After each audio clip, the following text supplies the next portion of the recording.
Berikut adalah teori-teori yang menjelaskan proses terbentuknya jagat raya. Ada teori dentuman besar, atau yang lebih dikenal sebagai Big Bang Theory.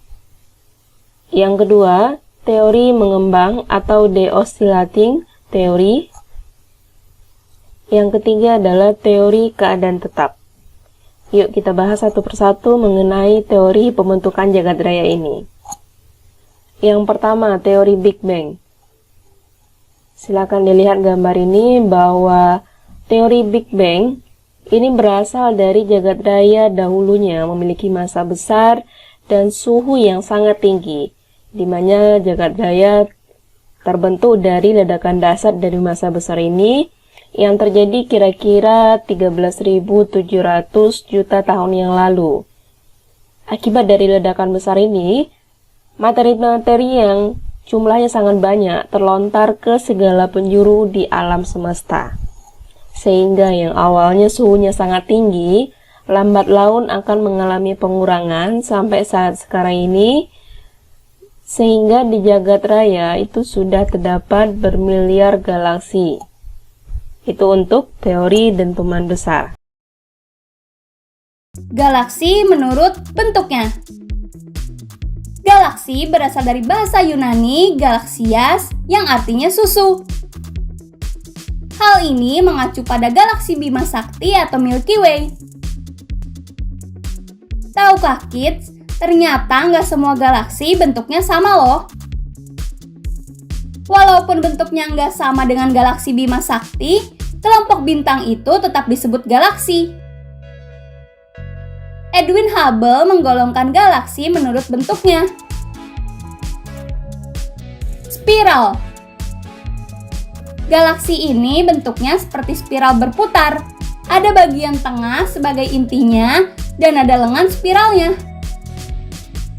Ada lebih banyak bintang di pusat galaksinya. Galaksi Bima Sakti tempat bumi berada termasuk galaksi spiral. Elips. Bentuk ini paling banyak terdapat di alam semesta. Bentuknya elips dan berwarna hampir merata karena bintang-bintang yang menjadi anggota galaksi ini tersebar rata di galaksi tersebut. Spiral batangan.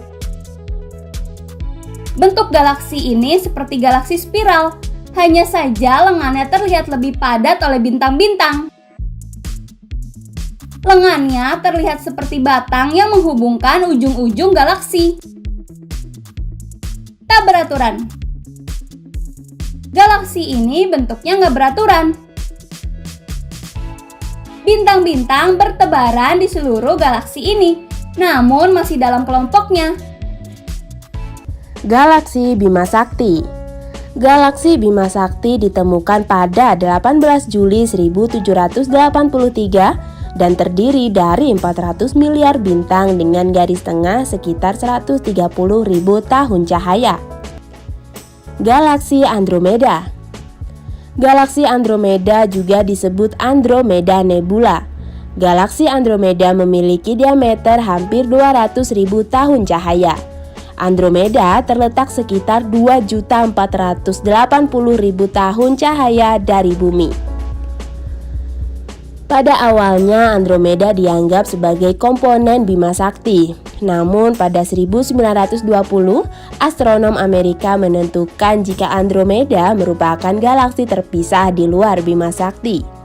Galaksi Magellan. Galaksi Magellan sering disebut dengan nama awan Magellan. Galaksi ini dibagi dua jenis, yakni awan Magellan besar dan kecil yang jaraknya 160.000 tahun cahaya. Magellan mengorbit pada satelit galaksi Bima Sakti dan ukurannya mencapai 14.000 tahun cahaya. Galaksi Ursa Major. Galaksi Ursa Major berjarak hingga 10 juta tahun cahaya dari bumi. Ursa Major sering disebut sebagai galaksi beruang besar. Galaksi Black Eye. Galaksi ini ditemukan oleh astronom asal Perancis serta memiliki keunikan berupa cincin kabut berwarna gelap yang mengelilingi inti galaksi yang cukup terang. Galaksi Sombrero. Galaksi Sombrero memiliki jarak sekitar 29 juta tahun cahaya dari bumi. Bentuk galaksi ini spiral, lingkaran luarnya terlihat besar seperti topi sombrero yang merupakan ciri khas masyarakat Meksiko. Galaksi Dolar Perak. Galaksi dolar perak juga disebut sebagai galaksi silver coin. Galaksi ini memiliki bentuk spiral dengan jarak 13 juta tahun cahaya. Tata surya adalah semua benda yang ada di langit seperti kumpulan planet, meteor, atau objek lain yang mengorbit pada matahari, termasuk planet bumi tempat kita tinggal. Dari semua benda langit, mereka membentuk sistem yang teratur dan matahari sebagai pusat tata surya kita. Oh iya, kenapa mereka semua mengorbit pada matahari? Lalu, kenapa sih matahari dijadikan sebagai pusat tata surya? Matahari. Seperti yang kita ketahui, matahari adalah pusat tata surya kita yang berupa bola gas panas. Karena ia termasuk bintang, sehingga dapat memancarkan cahaya juga. Sejauh ini sih, matahari adalah objek sekaligus bintang yang paling besar di tata surya. Sekitar 99,8% massa tata surya dipegang oleh matahari. Dan diameternya sekitar 109 kali diameter bumi. Kalau dibayangkan sih, sekitar 1 juta bumi bisa muat di dalam matahari. Wah, kebayang gak sih seberapa besar matahari ini? Matahari adalah salah satu bintang dari 100 miliar bintang di galaksi Bima Sakti. Matahari ini terdiri dari zona dan lapisan. Bagian dalam matahari ada inti, zona radiasi, dan zona konvektif. Sedangkan pada bagian atmosfer terdiri dari fotosfer, kromosfer, daerah transisi, dan korona.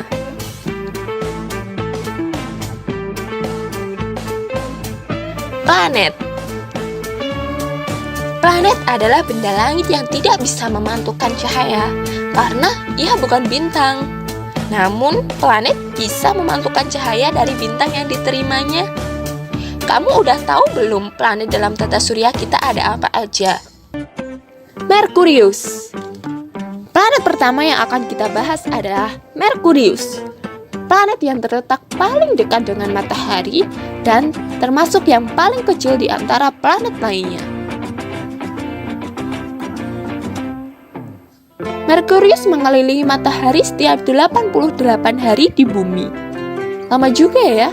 Dan ternyata 1 hari di Merkurius sama dengan 59 hari di bumi.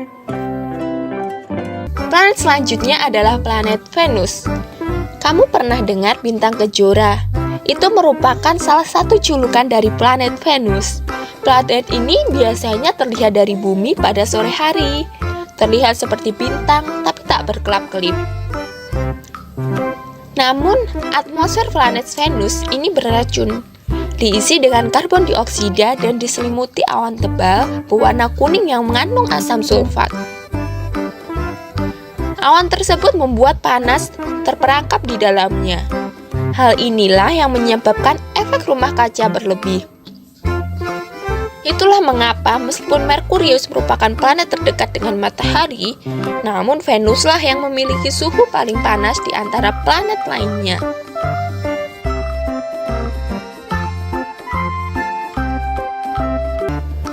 Planet dari tata surya yang ketiga adalah Bumi. Ya, benar sekali, tempat tinggal kita dan merupakan satu-satunya planet di tata surya yang menampung makhluk hidup.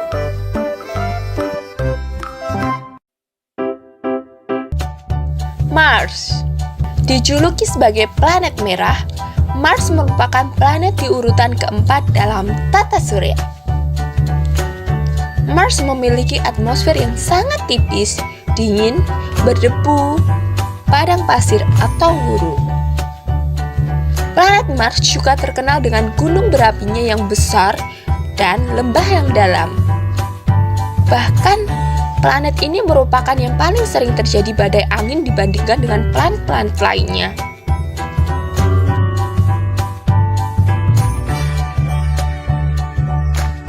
Jupiter. Planet Jupiter termasuk dalam planet luar matahari dan terbesar di tata surya. Kalau dibandingkan dengan bumi, misalnya bumi berukuran anggur, maka Jupiter akan berukuran bola basket. Jupiter merupakan planet yang dingin dan awalnya terbentuk dari amonia dan air.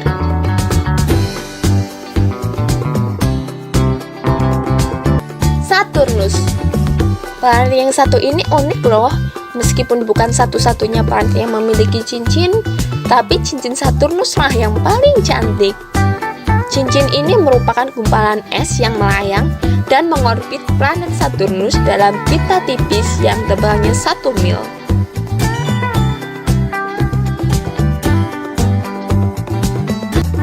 Uranus.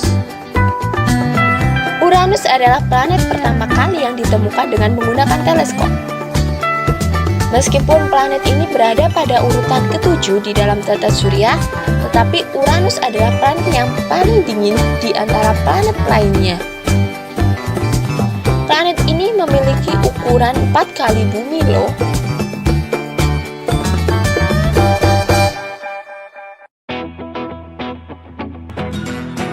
Neptunus. Planet ini merupakan planet yang terjauh dari matahari.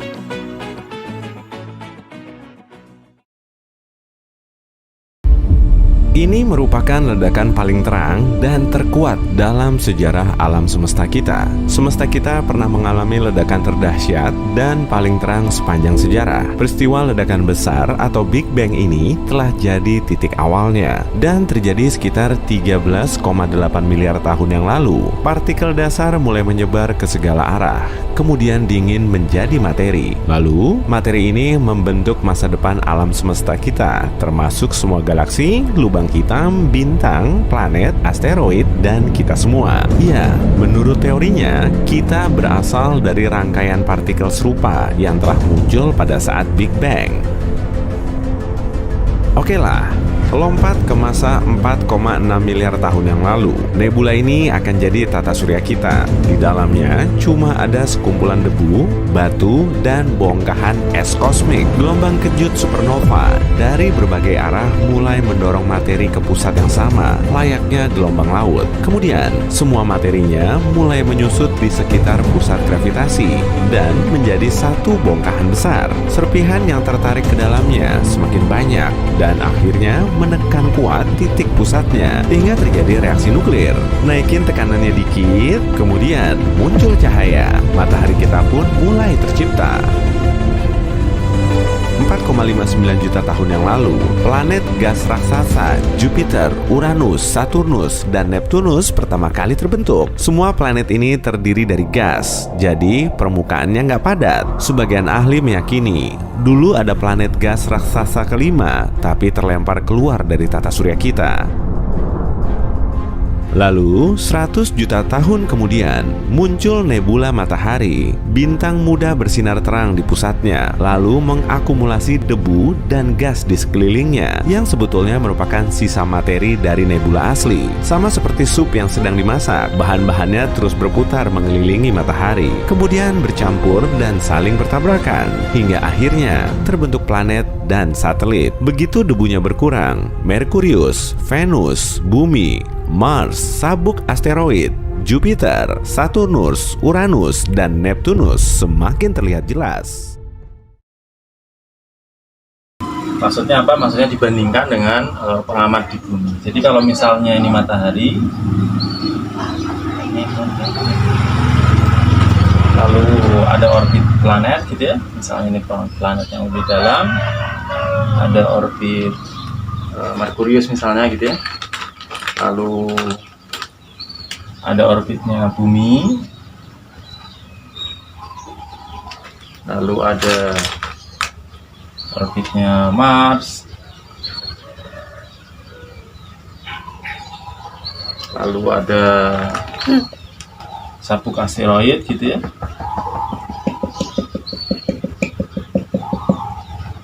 Lalu ada orbit yang lebih luar dari itu, misalnya Jupiter. Nah, kalau misalnya batasnya itu bumi, maka planet yang orbitnya lebih dalam dari orbit bumi, misalnya Merkurius dan Venus gitu ya, ini disebut dengan planet inferior gitu ya. Kalau planet yang orbitnya lebih luar dari orbit bumi, yang sana namanya planet superior. Begitu. Lalu kalau batasnya sabuk asteroid, jadi batasnya dari sini yang lebih dalam, jadi dari Merkurius sampai Mars, ini namanya inner planet, planet dalam gitu ya, inner atau planet dalam. Lalu yang lebih luar ini outer planet atau planet luar.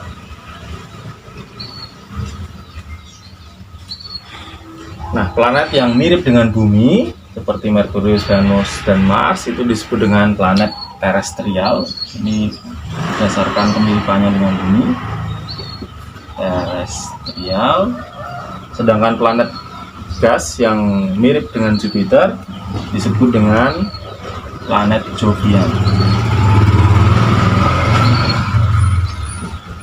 Oke, jadi kalau batasnya orbit bumi yang lebih dalam yaitu Merkurius dan Venus namanya planet inferior, kalau lebih luar namanya planet superior. Sedangkan kalau batasnya sabuk asteroid planet inner atau planet dalam, lalu yang lebih luar outer atau planet luar, lalu yang mirip bumi disebut dengan terestrial, sedangkan yang mirip Jupiter atau planet gas disebut dengan Jovian planet.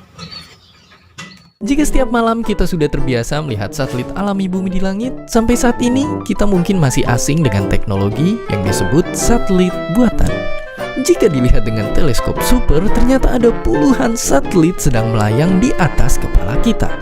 Sebenarnya, bagaimana cara satelit bisa melayang dan tak jatuh dari langit? Untuk bisa mengorbit bumi, satelit memerlukan kecepatan yang cukup untuk mengatasi gaya sentripetal yang terjadi pada badan satelit. Kecepatan ini diperlukan satelit untuk mengimbangi gaya gravitasi bumi agar satelit tidak bergerak jatuh ke permukaan bumi. Keberhasilan dari orbit satelit sangat dipengaruhi posisi orbit satelit dan kecepatan orbitnya.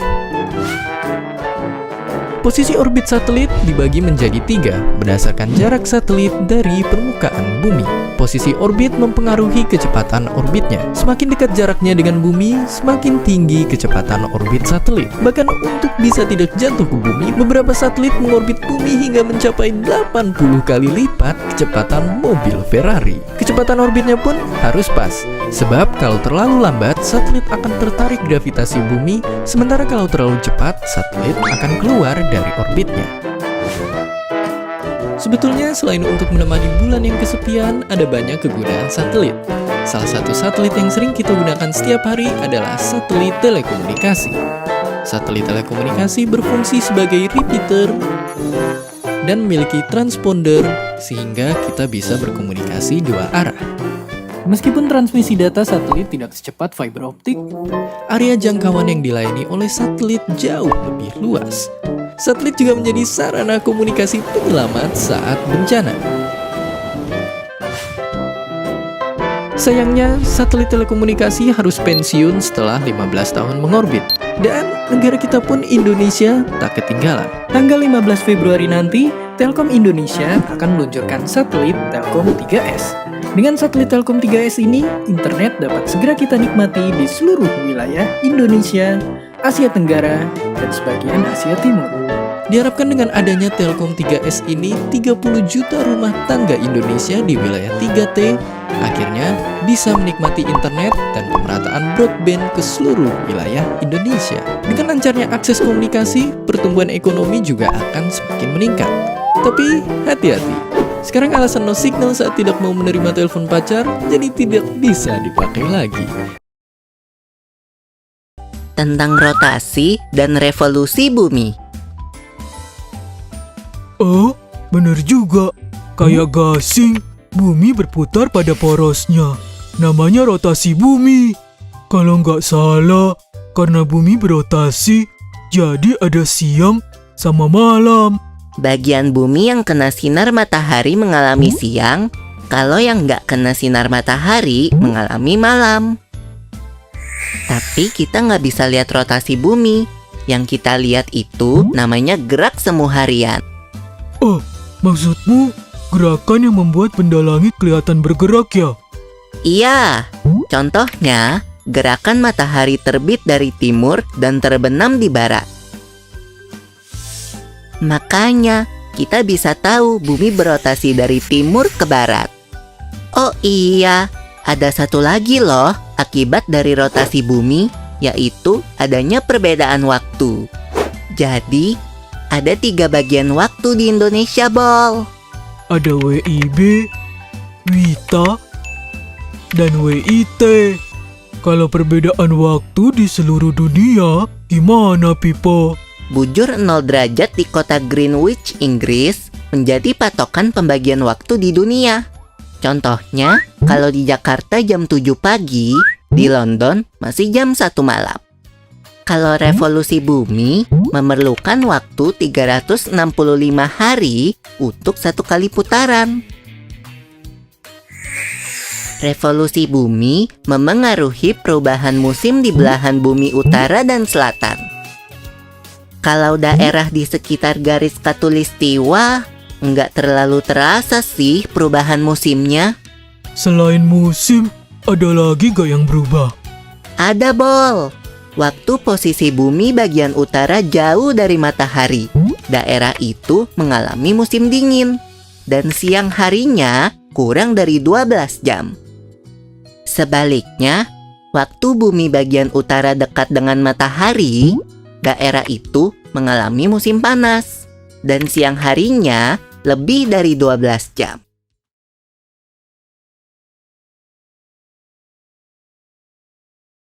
Fase pembentukan bumi atau masa kompresi. Setelah meteor tadi menabrak bumi, maka bagian meteor yang mengandung besi itu lama-kelamaan memadat karena dia berat, maka unsur besi yang ada pada bumi itu lama-kelamaan akan pergi ke inti bumi. Dan unsur yang ringan ada di permukaan bumi yang terdiri dari silisium. Bisa dilihat ini ilustrasi dari gambar bentuk bagian bumi. Berikutnya adalah fase pembentukan atmosfer. Setelah bumi terbentuk, maka akan terbentuklah atmosfer, samudra, dan mulai muncul adanya makhluk hidup. Yang terakhir adalah fase makhluk hidup. Dimulai dari hewan, tumbuhan, dan manusia. Pada gambar ini adalah stromatolith yang membatu di pesisir Danau Tethys, Australia Barat. Dan ini menurut para ahli, ini banyak terdapat fosil jejak kehidupan pertama yang ada di bumi.